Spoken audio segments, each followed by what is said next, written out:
Hello అండి. Welcome to my channel. ఈరోజు ఈ వీడియోలో ఆరుద్ర నక్షత్రం గురించి అయితే పూర్తి వివరాలు అయితే తెలుసుకుందామండి. అయితే ముందుగా ఈ వీడియోని ఎవరైనా కొత్త వాళ్ళు చూస్తున్నట్టే నా ఛానల్ని సబ్స్క్రైబ్ చేసుకోండి. అలాగే ఈ వీడియో ఎక్కడా స్కిప్ చేయకుండా చూడండి. చాలా యూస్ఫుల్ ఇన్ఫర్మేషన్ అయితే షేర్ చేశానండి. వీడియో చూసిన తర్వాత మీకు ఈ వీడియో కనుక నచ్చినట్లయితే లైక్ చేయడం మాత్రం మర్చిపోవద్దు. అలాగే మీ ఫ్యామిలీ మెంబర్స్కి అయితే షేర్ చేయండి. ముందుగా ఆరుద్ర నక్షత్రం గురించి తెలుసుకుందామండి.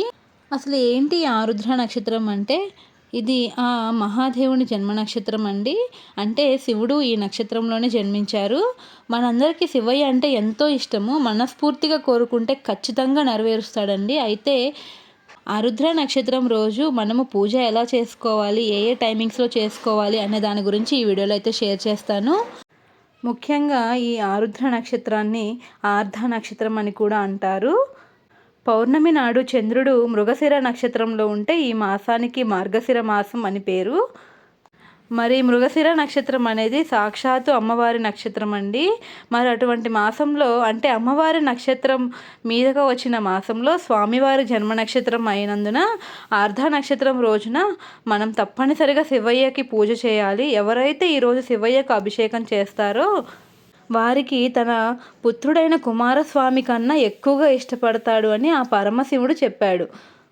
మరి ఆ మహాదేవుని జన్మ నక్షత్రమైన ఈ ఆరుద్ర నక్షత్రం రోజున శివునికి ముఖ్యంగా చేసుకోవాల్సింది అభిషేకం. ఆ పరమశివుడు అభిషేక ప్రియుడు.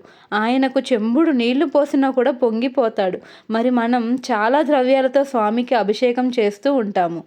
కార్తీక మాసం అంతా కూడా ఎన్నో రకాలుగా పూజలు చేసుకొని ఉంటాం. మరి అటువంటి పూజల పుణ్య ఫలితం పూర్తిగా రావటానికి మార్గశిర మాసంలో వచ్చే ఆరుద్ర నక్షత్రం రోజున శివయ్యకు అభిషేకం చేయాలి. అయితే ఈ ఆరుద్ర నక్షత్రం ఎప్పుడు స్టార్ట్ అవుతుంది, అలాగే ఎప్పుడు ముగుస్తుంది అనే దాని గురించి తెలుసుకుందాము. డిసెంబర్ 15న పౌర్ణమి రోజు తెల్లవారుజామున 3:28 వరకు మృగశిర నక్షత్రం ఉంది. ఆ తరువాత ఆరుద్ర నక్షత్రం వస్తుంది. 16న తెల్లవారుజామున 3 గంటల వరకు ఆరుద్ర నక్షత్రం ఉంది. అంటే 15, 16 2 రోజులు కూడా తెల్లవారుజామున ఉంది. అలాగే పౌర్ణమి కూడా కలిసి వస్తుంది కాబట్టి మనము ఈ 2 రోజుల్లో పూజ చేసుకోవచ్చు. ఈ ఆరుద్ర నక్షత్రంలో మనం అభిషేకం చేస్తే ఆ ఫలితాలు అనేవి రెట్టింపు ఉంటాయి. అందుకని ఎక్కువగా ఇది తెల్లవారుజామున చేసుకోవాలి. అయితే ఇప్పుడు మృగశిర నక్షత్రం కలిసి ఉంది కాబట్టి తెల్లవారుజామున 3:28 వరకు మృగశిర నక్షత్రం ఉంది. డిసెంబర్ 15 వరకు ఉందన్నమాట మృగశిర నక్షత్రం. ఆ తరువాత ఆరుద్ర నక్షత్రం వస్తుంది. కాబట్టి మధ్యాహ్నం వరకు కూడా ఉంది. పౌర్ణమి అటు అమ్మవారు నక్షత్రం కలిసి ఉంటుంది కాబట్టి, అలాగే ఆ రోజు అంతా ఆరుద్ర నక్షత్రం ఉంది కాబట్టి తెల్లవారుజామున అంటే డిసెంబర్ 15న కూడా ఉదయం 3:28 నుంచి పూజలు మొదలు పెట్టుకోవచ్చు. ఈ శివయ్య అభిషేకం అనేది ఎవరైనా చేయొచ్చండి. అంటే భార్యాభర్తలు చేయొచ్చు, చిన్నపిల్లలు చేయొచ్చు, పెళ్ళి కాని పిల్లలు చేయొచ్చు, అలాగే ముసలి వాళ్ళు కూడా చేసుకోవచ్చు అనమాట. ఆ శివయ్య ఆరాధన అనేది ఎవరైనా చేసుకోవచ్చు. డిసెంబర్ 16 సోమవారం కూడా చేసుకోవాలి. అంటే తెల్లవారుజామున ఆర్ధ నక్షత్రం ఉంది. మీరు ఈ గడియల్లో చేయాలనుకుంటే 3 గంటల లోపు మాత్రమే మీరు అభిషేకం చేసుకోవాలి.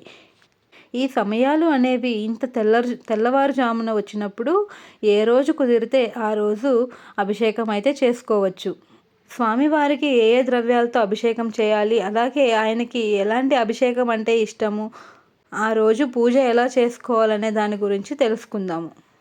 ఈ ఆరుద్ర నక్షత్రంలో స్వామివారికి విశేషంగా అభిషేకం అయితే చేస్తూ ఉంటారండి. అయితే ఇక్కడ నేను చెప్పే ఐటమ్స్ అన్నీ మీకు కుదిరితే చేసుకోండి. అంటే కొన్ని ప్లేసెస్లో కొన్ని ఐటమ్స్ అయితే దొరకవండి. అంటే పళ్ళు దొరకవు, ఫ్రూట్స్. మీకు ఏది దొరికితే వాటితో చేయండి. ఆ రోజు స్వామివారికి వేడితో అభిషేకం చేయాలి. అలాగే పూజ ఎలా చేసుకోవాలనే దాని గురించి చూద్దాం. మొదటగా పంచామృతాలతో అభిషేకం అయితే చేయాలండి. పంచామృతాలు అంటే అందరికీ తెలిసిందే. ఆవు పాలు, ఆవు నెయ్యి, తేనె, చక్కెర, ఆవు పెరుగు. ఇవే కాకుండా ఇంకా కొన్ని విశిష్టమైన వాటితో కూడా మనం ఈరోజు ఆర్ధ నక్షత్రం రోజు స్వామివారిని అయితే అభిషేకం చేస్తాము. అవేంటి అంటే ద్రాక్ష రసం, చెరుకు రసం, దానిమ్మ రసం, ఇలాగే విభూది, పసుపు, కుంకుమ, గంధం, నువ్వుల నూనెతో కూడా మనం ఈరోజు స్వామివారికి అభిషేకం అయితే చేస్తాము. పంచామృతాలు అలాగే పసుపు కుంకుమ గంధం విభూది ఇవన్నీ ప్రతి ఇంట్లో ఉండేవేనండి. ఈ పళ్ళ రసంతో చేయకపోయినా మీరు వీటితో అయితే కంపల్సరీ చేయండి. అలాగే 1 స్పూన్ వరకు నువ్వుల నూనె వేసినా కూడా స్వామివారికి చాలా ఇష్టం అన్నమాట. అలాగే నువ్వుల నూనెతో స్వామివారికి అభిషేకం చేయటం మాత్రం మర్చిపోకండి. అలాగే సాధ్యమైనంత వరకు తెల్లవారుజామున చేయటానికి ప్రయత్నించండి. ఒకవేళ కుదరకపోతే డిసెంబర్ 15 సాయంత్రం కూడా చేసుకోవచ్చు ప్రదోష సమయంలో. ఈ అభిషేకం చేస్తూ మనము లింగాష్టకం, బిల్వాష్టకము, నమ్మకం చమకం ఇలాంటివి కూడా చదువుకోవచ్చండి. ఒకవేళ అవి రాని వాళ్ళు ఈ మంత్రాన్ని అయితే జపించవచ్చు అభిషేకం చేసినంతసేపు. ఓం శివో అభిషేక ప్రియ అనే ఈ మంత్రాన్ని మనము అభిషేకం చేసినంతసేపు జపించవచ్చండి. ఇది ఫ్రెండ్స్ ఇవాల్టి వీడియో. నేనైతే పూర్తిగా డీటెయిల్స్ అందించానని అనుకుంటున్నాను. ఎవరికైనా డౌట్స్ ఉంటే కామెంట్ సెక్షన్లో కామెంట్ చేయండి. అలాగే ఆ రోజు స్వామివారికి ఏమేమి నైవేద్యం పెట్టాలి అంటే ఏ నైవేద్యమైనా పెట్టచ్చండి. మెయిన్గా స్వామివారికి గోధుమ రవ్వ నైవేద్యం అంటే చాలా ఇష్టము. సో గోధుమ నూకతో నైవేద్యం చేసి పెట్టడానికి ప్రయత్నించండి. లేదా ఏదైనా ఫ్రూట్స్ అయినా పెట్టవచ్చు. ఈ వీడియో కనుక మీకు నచ్చినట్లయితే లైక్ చేయడం మాత్రం మర్చిపోకండి. అలాగే మీ ఫ్యామిలీ మెంబర్స్కి షేర్ చేయండి. Thanks for watching.